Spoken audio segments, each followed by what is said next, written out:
heesuhu waxay ka mid yihiin waxyaabaha dhalinyarada ay aadka u xiiseeyaan sidaa darteed ayaa fanaanka Soomaaliyeed ee heesaha qora Armaanta waxa uu go'aansaday in uu dhanka musiga wacyigelinta uu u adeegsado fanka waxaana uu hees ka sameeyay tahriibka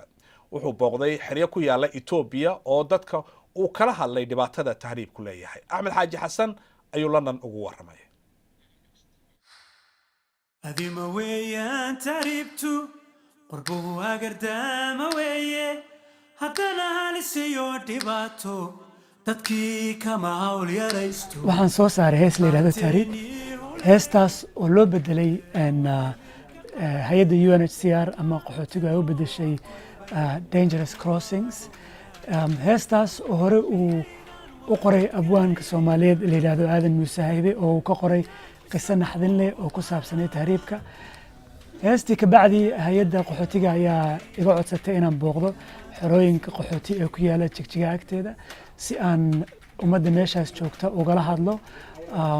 arrintan tahriibka ah la soo tago wax baro nadaafada ugu horreyn nidaamku waa ku maxay tahay marka fariinta ay xambaarsan tahay haystaan fariintu waxa weeye horta inaad ogaataan inaad dhibaato kala kulmi kartaan haddii aad isku daydaan inaad qurbaha tagtaan oo aad u tagtaan si aan toos ahayn oo markaan leeyahay taas waxay ka dhigan tahay si haddaad isku daydaan sharci darro ah inaad dhibaato la kulmi kartid oo dad aan inaga maaragtay xataa noo aqoonsanin inaan nahay dee midabkeena daraaddeed nagu cunsuriyeynaya inay kugu haysan karaan meelo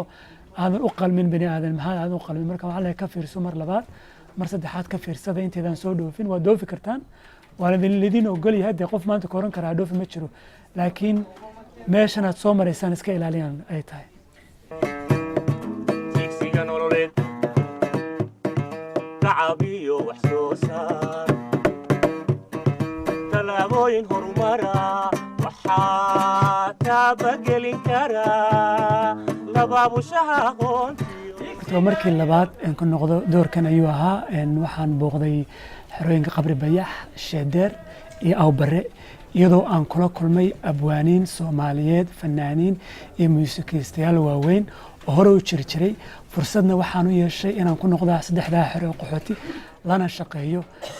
oo saddex heesood oo ku saabsan tahriibka aan mar labaad ka soo duubo fursad wanaagsan bay ahayd waxna waan ka soo bartay iyagana waxaan jecelahay inaan mar labaad ku noqdo oo xiriirkaygaas uu sii socdo oo la dagaalankan tahriibka inaan qurbaha kaliya laga wadin ee wadanka gudihiisa dhexdiisa laga wadana taasaan jecelahay tahriibka dhamaaran weeye ummad yahay taliin baro tahriibka dhamaaran weeye ummad yahay taliin